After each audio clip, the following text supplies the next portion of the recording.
as you can see, there's not much light, and the USB arrived broken. So let me take the controller out. There we go. You can see there's nothing there. It's really disconnected.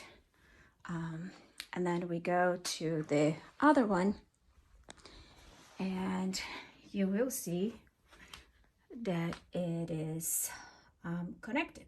We just need to test it out to see if it works. So let's see if it works.